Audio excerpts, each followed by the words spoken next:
Sainath multi-state cooperative credit society म्हणजेच नाते विश्वासाचे वचन सुरक्षिततेचे।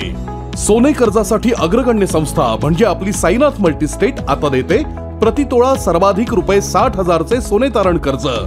आता साईनाथ मल्टीस्टेट देते 1 वर्षाच्या ठेवीवर वार्षिक 10.50% व्याज। साईनाथ पेन्शन योजनेमध्ये मिळेल रुपये 1 लाखांच्या ठेवीवर महिन्याला 875 रुपयांची पेन्शन। साईनाथ मल्टीस्टेट देते सोने खरेदीसाठी सुद्धा कर्ज। सोने खरेदी रकमेच्या 75% रक्कम साईनाथ देईल कर्ज रूपात। अधिक माहितीसाठी साईनाथ मल्टीस्टेट सोसायटीच्या नजीकच्या शाखेला भेट द्या।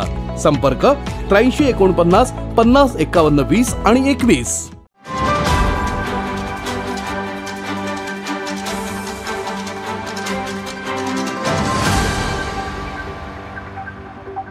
नाही, सातत्याने केलेलं आहे। त्याचे जे कमी होती ती वाढवण्याचा आजीदादांच्या माध्यमातून आम्ही प्रयत्न केला, त्यांनी राज्यदादांची मंजुरी पण केलेली आहे।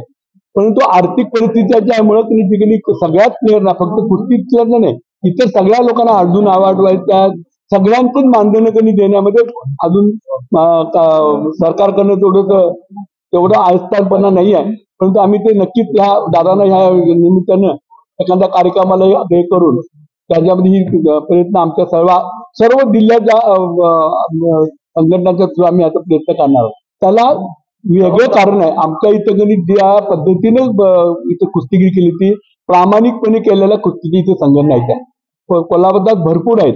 परंतु ज्यावेळी कधी अडचण येते किंवा काही प्रॉब्लेम्स आहेत किंवा प्रमोशन त्यांना अपग्रेडेशन करण्याचे, ते पुण्यामध्ये आज त्या सोयी भरपूर झालेल्या आहेत। त्यामुळे चांगले पैलवान ते उचलतात, आमच्यातले चांगले पैलवान, आमच्या इथले पैलवान काही वेळा तिथे करतात।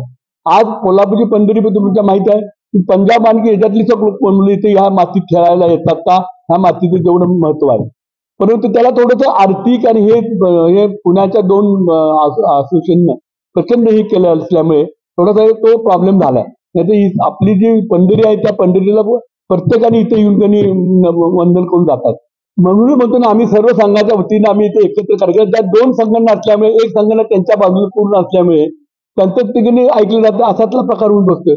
म्हणून म्हटलं ना, नको ते परिस्थिती कुस्ती ह्याच्यामध्ये आल्यामुळे हा थोडासा प्रॉब्लेम झाला, म्हणून ते पुन्हा थोडंसं तिथं हे व्हायला लागले। त्यांना अधिकृत ते नसल्यामुळे त्यांना त्यांच्याकडे बंधन कन्सिडर करायची काही गरज नाही ना, ते डिक्लेअर करते वाग, त्याला संघटनेलाच ऑथरायझेशन नाही, त्यामुळे ते संघटना थांबवायचा त्यांना अधिकार नाहीत ना। त्यामुळे त्यांना आमच्या याच्यात येण्यामध्ये आम्ही कुठे थांबवायचा प्रश्न येत नाही। बेकारची म्हणणं म्हणजे त्यांना ऑथरायझेशन नाही आहे तरी ते घेतल्यात गेले 2-3 वर्षे। हाच राजकारणाचा प्रकार येथे आलेला आहे, संघटनेमध्ये राजकारण आले ते हेच आलेलं आहे। त्यांना आज ते त्यांच्याकडे सत्ता आहे, पैसा आहे, पण ते करायला लागले। ही सत्ताधारी पक्ष आहेत ना, सत्ताधारी पक्ष त्यामध्ये आम्ही दुसरं कोण बोलणार, आम्ही नावं असे घेणार, सत्ताधारी पक्ष त्याच्यामध्ये आहेत, दिल्लीपर्यंत पोहोचले ना। ताज्या घडामोडी पाहण्यासाठी माझा महाराष्ट्र न्यूजला आजच सबस्क्राईब करा।